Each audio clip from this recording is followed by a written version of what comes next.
이 시간에는 신들의 계보를 통해 가지고 티탄 신족의 자손들에 대해서 간단하게 살펴볼게요. 중요한 점만 살펴보겠습니다. 지난 시간에 계보들을 봤기 때문에 헤시오도스가 이 신들의 계보에서 표현한 약간 독특한 점, 이런 것들만 좀 살펴볼게요. 일단 테티스와 오케아노스 사이에서 강들이 태어나는데 큰 강은 다 남신이에요. 첫 번째가 네일로스. 네일로스는 나일강인데 가장 큰 강이죠. 아마 그리스 사람들이, 고대 그리스 사람들이 봤던, 경험했던 강 중에서 제일 클 거예요. 그게 이제 오케아노스와 테티스의 첫 번째 장자가 되겠고, 그리고 맨 마지막에 이제 스카만드로스 강이 되어 있어요. 25개의 강이 이름이 언급되어 있는데, 이거는 고대 그리스 사람들이 자기들이 알았던 강이죠, 사실은. 그리고 이거 외에도 이제 많이 있습니다. 알지 못하는 강들이 많을 거기 때문에. 근데 주로는 아프리카, 자기들이 알던 아프리카도 이제 리비아하고 이집트 정도예요. 그 다음에 이제 페니키아 쪽, 그리고 터키 서부 연안에 있는 뭐 그런 정도의 강, 그 다음에 이제 트라케라든지 마케도니아 위쪽 강, 또 그리스 지역에 있는 강, 이런 정도로 알고 있는 것 같아요. 그 다음에 테티스하고 오케아노스 사이에서 딸이 태어나는데 여신이죠. 대부분 이제 요정 또는 ним프라고 그래요. 격이 조금 강의 신보다 낮아요. 그래서 큰 강이 있으면 그 강을 따라 흐르는 약간 지류, 시내, 샘, 호수, 이런 것들은 여신으로 표현되어 있고 ним프라고 보통 합니다. 그래서 신보다 약간 격이 좀 떨어지는, 그것도 남성 중심 사회에서 성차별에 대한 그런 얘기가 될 텐데, 왜 그러냐면 큰 강은 굉장히 거대한 힘이에요. 우리가 한강만 가도 이거는 보통 이렇게 좀 두려움을 주죠. 사실 한강에 가면 그런 정도의 큰 강은 힘이 있고, 반면에 시냇물이라든지 우리도 보면 공릉천이라든지 한강을 따라서 흐르는 천들 또는 그게 굉장히 크지는 않단 말이죠. 그거는 인간의 일상적인 삶에 더 큰 영향을 줘요. 큰 강보다는 우리 동네를 흐르는 작은 시냇물, 굉장히 더 큰 영향을 많이 줬을 거예요. 일상에서도. 우리도 지금 잘 보세요. 물론 한강이 엄청 크게 흐르고 있지만 실제로 밭을, 또 논을 가축들에게 먹이는 이런 것들을 보면은 그 근처를 흐르는 강들일 거예요. 그것들은 대부분 밝고 쾌활하고 좋은 경험들을 줘요, 사실 우리에게. 여러분이 이렇게 딱 느끼기에도 큰 강하고 작은 시내하고 샘하고 느낌이 좀 다르죠. 그래서 밝고 경쾌하고 이런 것들은 이제 여신으로 표현했다. 그 대신에 힘과 규모는 좀 더 작다, 이렇게 보면 되겠어요. 그래서 테티스하고 오케아노스의 딸들, 유명한 딸들이죠. 엘렉트라, 도리스, 클리메네, 디오네, 페르세이스, 메티스, 에우리노메, 아시아, 칼립소, 스틱스. 스틱스가 첫째예요. 그래서 스틱스에 대해서 헤시오도스는 여러 가지 자세한 이야기를 하고 있어요. 스틱스가 첫 번째 맏딸이라는 얘기도 있고, 그 다음에 오케아노스의 딸들은 3,000명이나 되었어요. 원래 이제 남신도 3,000, 여신도 3,000. 3,000만 되는 건 아니죠. 굉장히 많다라는 뜻이에요. 그만큼 일일이 나열하기도 어려울 정도로 많다. 그래서 이런 표현이 있습니다. 빛나는 여신들, 이 딸들은 오케아노스의 딸들 얘기하는 거예요. 사방에서 흩어져 살며 대지든 바다의 심연이든 가리지 않고 도처에서 나타난다. 바다에서도 당연히 나타나죠. 에우리노메 같은 경우에 일리아스에서도 보면은 헤파이스토스가 올림포스에서 떨어졌는데 렘노스 성 근처에서, 그때 누가 돌봐줬냐면 테티스 여신도 있지만 오케아노스의 딸인 에우리노메도 있었어요. 시냇물이 강에 흐르고 강물이 또 바다에 가기 때문에 도처에서 나타난다. 바다에서도 나타난다. 또 그만큼 많은 강들이 존경스러운 테티스가 낳은 오케아노스의 아들들이 요란스레 흘러간다. 딸들이 강으로 가고, 그죠? 그럼 강의 씨는 아들들인데, 남신인데 그 강이 또 바다로 간다라는 거죠. 그들의 이름을 다 말하는 것은 필멸이 인간에게는 어려운 일이지만 그들 곁에 살고 있는 사람들은 누구나 다 알고 있다. 유명한 말이죠. 지금 작가가 그 모든 강의 이름을 알지도 못하고 그 나열하는 건 굉장히 불가능한 일이에요. 너무나 많기 때문에. 그런데 그들 곁에, 강 곁에 살고 있는 사람들, 또 시냇물이라든지 호수, 샘물 곁에 살고 있는 사람들은 그 존재를 다 알고 있다는 거예요. 그만큼 인간 삶에 친숙하고 굉장히 중요하기 때문에 그 지역 사람들은 강의 이름을 다 부를 거예요. 그리고 그것을 존중할 거예요. 그들을 키워줬기 때문에. 그런 얘기를 하고 있는 것이죠. 그 다음에 테이아하고 히페리온이 나옵니다. 그들에게서는 이제 헬리오스, 셀레네, 또 에오스, 태양신하고 달의 신하고 새벽의 여신이 태어났어요. 테이아, 히페리온. 그 다음에 에우리비에, 프레이오스, 둘이 결합해가지고 사랑으로 결합했다고 돼 있어요. 그래서 아스트라이오스, 별에 대한 얘기죠. 그 다음에 팔라스, 그 다음에 페르세스를 낳았어요. 첫 번째 아스트라이오스는 에오스하고 관계해가지고 바람의 신들을 낳아요. 여기 서풍 제피로스하고 유명한 게 북풍 보레아스죠. 에오스는 아스트라이오스하고 사랑으로 동침해가지고 많은 별들을 낳았어요. 특히 이제 샛별. 지금 이제 금성이라고 하는 건데, 금성을 비롯해서 하늘의 화관이라고 되어 있어요. 별들을. 우리가 지상에서 이렇게 하늘을 보면 반짝반짝반짝 빛나면서 꼭 그게 별이 꽃처럼 보인다라는 거예요. 그 다음에 스틱스는 팔라스, 아까 이제 팔라스는 에우리비아하고 크레이오스의 아들인데 스틱스하고 팔라스가 결혼을 해서 굉장히 유명한 자식들을 낳아요. 젤로스, 열망, 승리, 니케, 영어로 나이키예요. 니케, 힘, 또 완력 비아, 힘, 크라토스. 이 자식들은 명예를 얻었는데 늘 제우스하고 곁에 있어요. 제우스가 움직이면 움직이고 제우스 주변에 자리 잡고 있는 신이에요. 왜냐하면 스틱스가 그렇게 하도록 결정했기 때문이다. 이 문장이 있는데 스틱스가 그렇게 하도록 결정했기 때문이다. 이거는 어머니가 자식이 어떻게 되었으면 좋겠다는 그 희망상, 그것이 아마 이렇게 만들었을 거예요. 우리도 내 자녀가 있어요. 근데 그 자녀가 어디에 있고 싶어요? 최고 통치자 주변에 있는 오른쪽과 왼쪽에 있는. 성경에도 보면은 예수님의 제자들이 나오는데 그 어머니가 얘기해요. 우리 자식이 예수님의 가장 가까운 오른쪽에 앉을 것인지, 그 누가 앉을 것인지 이런 거에 관심이 굉장히 많다라는 거죠. 그래서 스틱스도 자기 자녀들이 제우스의 아주 근처, 아주 가까운데 앉기를 바랬을 거예요. 그런 바람이 이제 실현된 거죠. 왜? 스틱스하고 그 자식들이 티타노마키아 때 굉장히 결정적인 역할을 한 것처럼 되어 있습니다. 이 이야기에서는 제우스가 티타노마키아 때 많은 신들을 초청해서 불렀어요. 그래서 모임을 가졌어요. 올림포스를 불러놓고서는 신들 가운데 누구든 제우스와 함께 티탄 신족에 대항해 싸우는 자에게는 특권을 결코 박탈하지 않을 것인즉 각자는 전에 다른 불사신들 사이에서 누리던 명예를 그대로 유지하게 되리라고 말씀하시던 그날이 있었다라는 거예요. 첫 번째, 티탄 중에서 어떤 티탄의 후손 중에서 특권을 누리던 자, 명예를 누리던 자는 그대로 유지해주겠다라는 거예요. 제우스 편에 서면. 두 번째는 크로노스에게 명예와 특권을 받지 못한 자, 좀 무시당한 자죠. 크로노스 통치 하에서는 그런 자에게 적절히 명예와 특권을 받게 될 것이다. 이렇게 얘기했어요. 그 적절이라는 것은 적당히 그냥 제우스가 알아서 그런 것이 아니고 능력과 충성심에 따라서라고 표현되어 있어요. 그러니까 능력에 따라서, 자질에 따라서 보상과 또 명예와 이런 것들을 특권을 주겠다라는 것이죠. 그랬더니 움직였던 첫 번째 신이 스틱스였어요. 스틱스는 오케아노스의 딸이기 때문에 요정이에요. 신보다 약간 급이 떨어지는. 근데 그 얘기를 듣고 스틱스가 어떤 행동을 했냐면, 그러자 불면의 스틱스가 사랑하는 아버지 조언에 따라 자식들을 데리고 맨 먼저 올림포스로 갔다고 되어 있어요. 제우스가 그렇게 선언했어요. 티타노마키아 전쟁하면서. 그랬더니 스틱스는 아버지 조언에 따라, 그러니까 아버지에게 한번 물어봤겠죠. 그랬더니 아버지가 이제 그런 조언을 해줬던 것 같아요. 제우스 편에 서라고. 근데 여러분이 여기서 유념할 것은 오케아노스는 티타노마키아 때 티탄의 편에 서지도 않았어요. 그렇다고 제우스 편에 서지도 않았어요. 전쟁에 참여하지 않았어요. 근데 오케아노스는 장자예요. 티탄 중에서도 가장 큰 형님이에요. 그가 전쟁에 중립을 지켰다라는 건 사실 중립 같지만 제우스 편이라고 봐야 되는 거죠. 왜냐하면 자기 형제들 편에 서지 않았다라는 것 자체가 제우스가 이길 것이다. 약간 그런 걸 예측하고 하지 않겠어요? 만약에 그렇지 않고서는 중립을 지킬 수가 없겠죠. 내 민족이 싸우는데 내 민족 편에 서지 않는다. 내 형제가 싸우는데 내 형제 편에 서지 않는다. 그 자체가 중립은 아니라는 거죠. 그래서 아버지 조언에 따라서 이제 자식들을 다 데리고 스틱스가 올림포스로 갔어요. 그 얘기는 제우스 편에 처음으로 동참했다라는 거예요. 제우스 얘기를 듣고.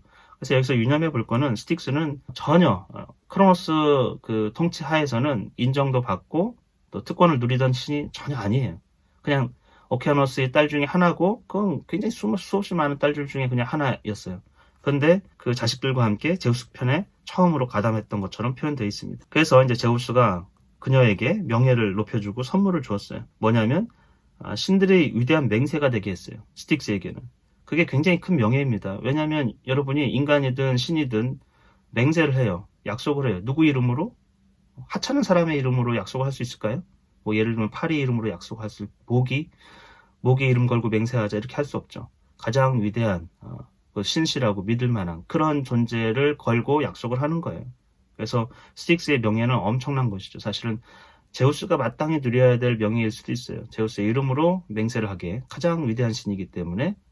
근데 스틱스의 이름을 걸고 맹세하게끔 하는 거는 제우스가 자기가 받아야 될 어떤 특권에 대해서 자기 약속대로 양보를 했다 이렇게 볼 수 있을 거예요. 그래서 스틱스는 모든 강 중에서 가장 유명하고 가장 큰 명예를 누렸다 이렇게 볼 수가 있고, 그리고 그 자식들은 언제나 제우스 곁에 있는 명예를 또 누렸어요. 그 4명의 걸출한 자식들 있죠.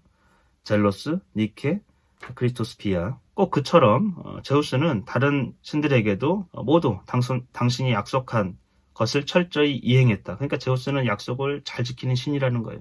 그거를 상황에 따라서 이렇게 막 바꾸고 이런 신이 아니라는 거죠. 그러나 그분 자신은 권세와 왕권을 장악하고 계시다. 그 말은 무엇일까요? 제우스는 신들에게 약속했던 그 두 가지, 티탄 신족 기존에 누리던 자들은 그대로 누릴 것이고, 또 멸시받았던 자들은 적절히 재능에 따라서, 능력에 따라서 보상을 받을 것이다. 그의 약속을 정확히 지켰어요. 일례로 이제 스틱스와 그 자식들을 예로 든 거예요. 제우스는 이전 신하고 완전히 달라요. 우라노스나 크로노스가 이제 우라노스가 1세대 통치자, 그 다음이 크로노스의 2세대 통치자, 그 다음이 제우스인데, 제우스는 우라노스와 크로노스하고는 전혀 다른 통치 양상을 보였어요.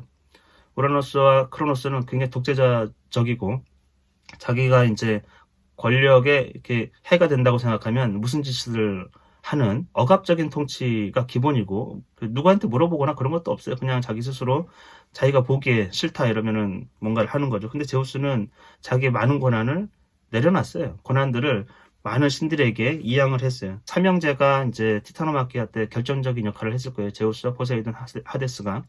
근데 이들이 어떤 전쟁이 끝나고 나서 제우스가 마땅히 내가 가장 큰 역할을 했으니까 내가 통치권을 갖겠다 이러질 않았어요. 일단 제비뽑기를 해가지고 하늘의 통치권을 얻었어요.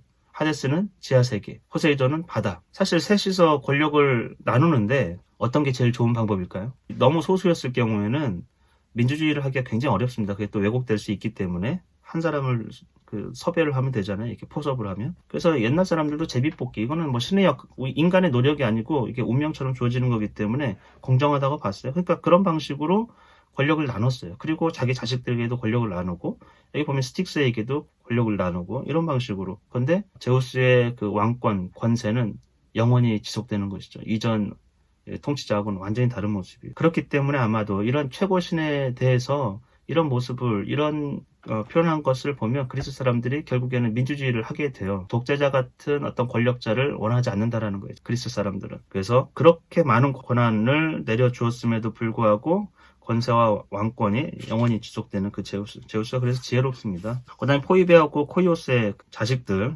포이베였고 코이오스는 뭐 특별하게 역할을 하지는 않지만 그 자식들 때문에 유명해요. 여기서 보면은 인간들과 불사신에게 호의적이며 처음부터 상냥하고 올림포스에서 가장 부드러운 검은 겉옷의 레토라고 되어 있어요. 레토는 아폴론과 아르테미스의 어머니가 되죠. 그래서 유명한데, 레토의 특성은 굉장히 호의적이고 상냥하고 부드럽고 검은 겉옷의 레토예요. 왜 검은 겉옷일까? 죽음을 표현하는 것일까? 제가 보기에는 굉장히 겸손하다는 뜻이, 화려하거나 그런 성격이 전혀 아닌 것이죠. 일리아스에서도 레토가 자기 딸 아르테미스가 헤라에게 이제 뺨을 맞고 모욕을 당했어요. 그래서 화살통이 땅에 떨어져가지고 흩어져 있는, 레토는 어떻게 했냐면 뒤에 가가지고 떨어진 화살통을 다시 주워가는, 그 정도 역할만 하는 것이지 헤라처럼 막 드세게 멱살 잡고 싸우고 이런 모습은 전혀 없어요. 코이오스하고 포이베 사이에서 이제 아스테리아도 나왔죠. 아스테리아 또는 아스테리에, 둘 딸인 거예요. 레토하고 아스테리에. 아스테리아는 페르세스하고 결혼을 했어요. 페르세스가 이 아스테리에를 자기 큰 집으로 데려가서 이렇게 돼 있어요. 아내로 삼았어요. 그러니까 페르세스가 아스테리에를 굉장히 사랑했다, 이렇게 한 표현을 이렇게 쓴 것이죠. 그 사이에서 헤카테가 태어났어요. 그러니까 페르세스하고 아스테리에 사이에서 헤카테, 외동딸이에요. 외동딸이 태어났어요. 근데 헤카테는 굉장히 큰 명예가 주어졌고 제우스로부터 선물을 많이 받았는데, 여기서는 헤카테는 별 많은 하늘로부터 제 몫의 명예를 받았으며 불사신들에게 가장 존경을 받았다, 이렇게 되어 있어요. 싫어하는 신이 없을 정도로. 헤카테는 그래서 인간 세상에서 인간과 신 사이의 중재자 역할을 좀 하고 있는 거예요. 인간들이 훌륭한 재물을 바쳐서 신들의 마음을 달래려고 하는 그런 관습이 있잖아요. 그때 누구를 부르냐면 헤카테를 불러요. 그러면 헤카테가 그 기도를 들어주고, 그래서 그 중재를 좀 하는, 인간에게 복을 주고. 왜냐하면 여신에게 그런 능력이 있다라는 거예요. 그건 이제 제우스가 부여한 것이죠. 그러니까 모든 질서와 이렇게 신들의 어떤 기능과 능력, 이런 것들은 이제 제우스가 그 재능에 따라서 부여를 한 것이죠. 그래서 헤카테는 뭐 일상의 많은 것들, 인간 삶에 복을 주는데, 예를 들면 회합, 군중이 모였어요. 그때도 돋보이게 만들어줘요. 헤카테에게 기도를 하면. 또 승리, 전쟁에서의 승리. 전쟁 신이 따로 있어요. 아테네도 있고. 근데 승리와 명성을 또 헤카테가 베푼다고 되어 있고, 재판할 때도 마찬가지 헤카테에게 기도를 하고, 운동 경기할 때도 헤카테가 도움을 줘요. 그 짐승을 기를 때 헤르메스와 더불어서 가축을 늘리기도 하고 줄이기도 하는 그런 신으로 되어 있어요. 그러면 왜 헤카테가 이렇게 큰 명예를 받았고 왜 중재자 같은 신이 필요한가? 우리가 이제 제우스에게 기도하더라도 헤카테도 같이 부르는 거죠. 포세이돈에게 기도를 하더라도 헤카테 여신에게도 기도를 하는 거예요. 그리고 또 포세이돈에게 기도하고. 그러니까 중재자를 늘 불러서 그가 달래도록. 우리도 이제 일리아스에 보면은 아킬레우스가 파트로클로스의 장례를 하는데 바람이 불지 않아가지고 이 장례를 못했어요. 화장을. 그때 아킬레우스가 기도를 했더니 그걸 무지개 여신 이리스가 듣고서 중재를 했어요. 가가지고 바람의 신에게 가가지고 그 얘기를 해줬어요. 그래서 그 신의 음성을 듣고 이리스의 얘기를 듣고 바람의 신이 와서 이제 바람을 불어주는. 그러니까 아킬레우스가 직접 바람의 신에게 기도를 해가지고 그 기도를 바람의 신이 듣지 않았다라는 거예요. 그러니까 약간 이런 역할들이 있는 것이죠. 헤카테는 그래서 고대 그리스에서는 가정에 모셔진 신이고 아주 친근한 신이에요. 그 반면에 다른 위대한 신들은 굉장히 멀어요. 정서적으로 멀어요. 자기 맘대로 하는 경향들이 있어요. 일리아스도 보면은 헥토르가 자기 어머님과 성으로 가가지고 여인들에게 이제 아테네 여신에게 기도를 하라고 했죠. 전혀 듣지 않았어요. 아테네 여신은. 제우스도 마찬가지예요. 이미 자기 정해진 그것을 따르지 인간들이 뭐 재물을 줬다 해가지고 그거에 귀속돼가지고 따르진 않는다라는 거예요. 마치 제우스도 헥토르에게 엄청난 명예를 주고 힘을 주고 편을 들어주는 것 같았는데 사실은 일시적인 것이었고 결국에는 제우스의 계획은 뭐였어요? 헥토르를 죽이는 거였어요. 헥토르의 죽음이었어요. 원하는 것은. 왜? 아킬레우스의 명예를 위해서. 근데 헥토르는 계속 착각을 했죠. 제우스가 자기 기도를 들어주고 자기 편인 줄 알고. 그와 같기 때문에 중재자의 신, 친근한 신, 인간에게 너무 아폴론이라든지 제우스라든지 포세이돈이라든지 헤라라든지 굉장히 무섭습니다. 신들이. 그 고대 사람들은 자연현상을 보면 굉장히 두려움에 떨었어요. 밤, 천둥, 번개, 비, 태풍, 지진. 이거는 인간들이 어떻게 할 수 없다라는 것이죠. 그 유명한 신들은 성질도 굉장히 사납고 경우에 따라서는 엄청난 재앙이 닥치고 그렇기 때문에 헤카테와 같이 약간 좀 부드럽고 인간들을 어루만지는 그런 신이 필요했던 것 같아요. 보면은 레토도 굉장히 상냥했지만 아스테리아도 레토의 누이죠. 아스테리아도 굉장히 상냥했을 거예요. 성향 자체가. 그래서 그 딸 헤카테가 굉장히 큰 명예가 주어진 것처럼 되어 있고 헤시오도스는 두 페이지에 걸쳐서 아주 상세하게 표현을 해놨습니다. 그러면 오늘은 여기까지 하기로 하겠습니다. 수고 많으셨어요.